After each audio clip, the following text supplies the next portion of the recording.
Polres Lombok Utara menggelar rekonstruksi kasus pembunuhan di Pantai Nipah, Desa Malak, Kecamatan Pemenang, Lombok Utara, Kamis, 25 September 2025.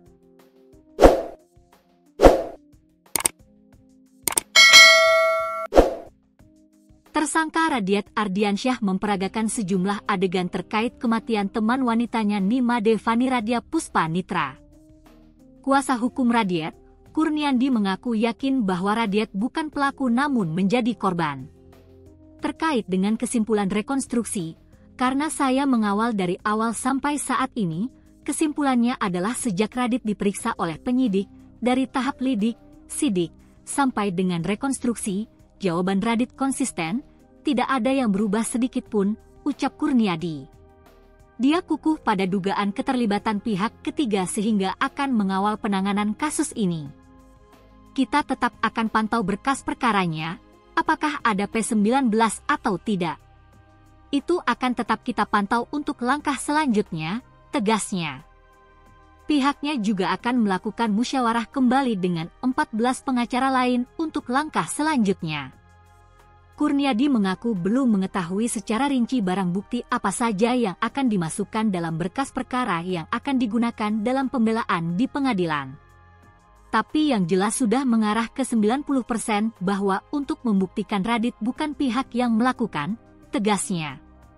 Di tempat yang sama, Ketua Tim International Law Firm Imam Zarkasi menyebutkan peragaan dilakukan dengan adegan versi Radiat dan versi dari pihak kepolisian.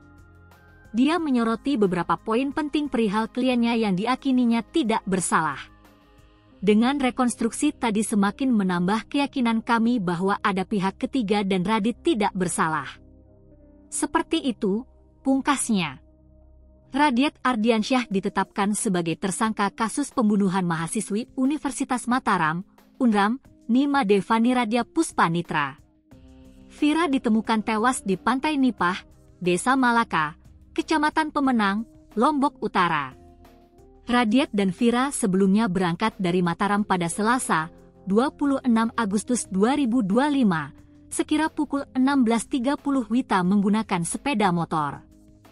Namun hingga pukul 24.00 WITA korban Puspita tak kunjung pulang sehingga keluarga korban menanyakan kabarnya kepada temannya. Keluarga korban Vira mengetahui posisi korban berada di sekitar Pantai Nipah dan menuju lokasi untuk melakukan pencarian. Pada Rabu, 27 Agustus 2025, sekira pukul 1.30 WITA, Radit ditemukan keluarga Puspita dalam kondisi tidak sadarkan diri di sekitar tempat kejadian perkara, TKP, dan langsung dibawa ke Puskesmas Nipah. Sementara korban Puspita ditemukan sekira pukul 6.30 WITA dalam kondisi meninggal dunia di lokasi yang sama dalam keadaan telungkup. Kasat Reskrim Polres Lombok Utara AKP Pungwan Hutahayan menyampaikan, Radiat awalnya mengaku sebagai korban begal. Namun hasil penyelidikan menemukan bahwa terdapat sejumlah kejanggalan.